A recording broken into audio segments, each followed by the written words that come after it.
Hello বন্ধুরা, wonton moms কিচেনে সবাইকে স্বাগত। আশা করি আপনারা সবাই ভালো আছেন। আজকের আমি একদম নতুন ইউনিক একটা রেসিপি নিয়ে চলে এসেছি থালা সাজিয়ে।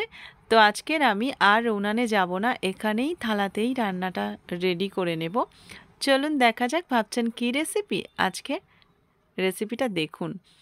আমি এখানে পেঁয়াজ কুচিয়ে নিয়েছি, মাঝারি দুটো পেঁয়াজ কুচিয়ে নিয়েছি, আর এখানে আমি দুটো মূলো একদম সরু সরু করে কেটে নিয়েছি।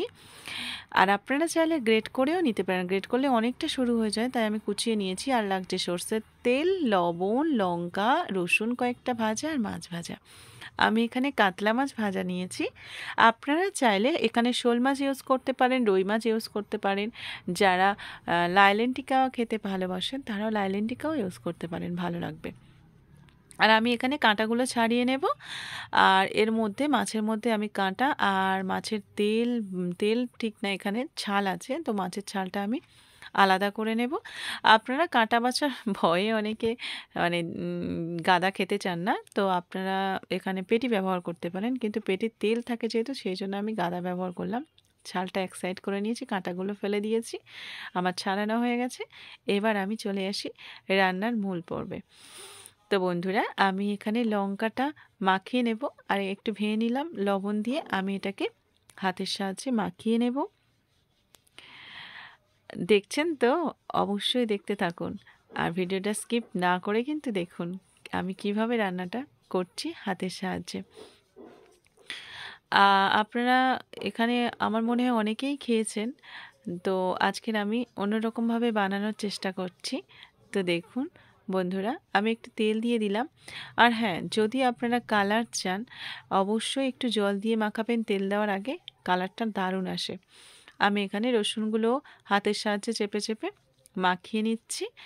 আর এরপরে পেঁয়াজগুলো দিয়ে দেবো। পেঁয়াজটা আপনারাও লবণ দিয়ে মাখিয়ে রাখলে অনেক সময় মানে নরম হয়ে যায়। আমি এখানে লবণ দিয়ে মাখাচ্ছি না, কারণ যে ঝাঁঝালো গন্ধটা না সত্যি খুব মানে ভালো লাগে, ওই জন্য আমি আর দিলাম না। এখানে ছালটা অনেকক্ষণ দিয়ে বিরক্তি করছে, দাঁড়ান মূলোটা দিয়ে ছালটা আমি সরিয়ে দিতে হবে।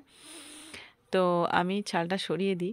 আর মূলোটা এখানে আমি লবণ দিয়ে মাখিয়ে রেখেছিলাম, আর তারপরে আমি হাতের সাহায্যে চেপে জলটা বার করে নিয়েছিলাম, একদম নরম হয়ে গেছে। আর এরপরে আমি মাছটা আর মূলোটা সব একসঙ্গে ভালো করে মাখিয়ে নেব।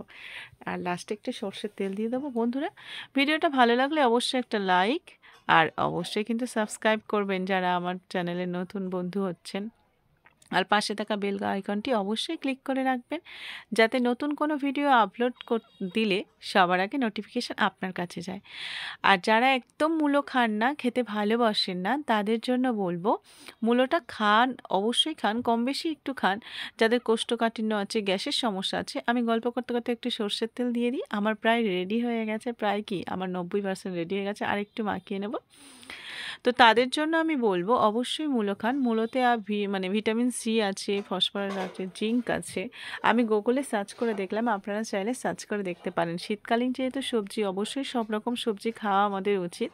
প্রত্যেক সবজির মধ্যে বিভিন্ন রকম গুণাগুণ আছে, আর অবশ্যই খান। আর আমি যারা মূলো খান না একদম, তাদের জন্যই কিন্তু স্পেশালি এই রেসিপিটা। আর অবশ্যই এই রেসিপিটা একবারও হলেও অন্তত বানান। আর এইবারে কিন্তু আমি বলবো আমার যে বন্ধুরা আছে অবশ্যই শেয়ার করুন, অন্যজনকে এটা দেখিয়ে দিন, মানে এই রেসিপিটা অবশ্যই শেয়ার করে দিন, তারা যেন অবশ্যই একবার এইরকমভাবে খায়। আমার রিকোয়েস্ট রইল, বিশ্বাস করুন দারুণ স্বাদ হয়েছে। আমার রেডি হয়ে গেছে আমার মাখা, আর আমি বাটিতে তুলে নিয়েছি সার্ভের জন্য। তো একবার অন্তত এটা রেসিপিটা করে খান, বিশ্বাস করুন, একবার খেয়ে কমেন্টে জানান কেমন হয়েছে।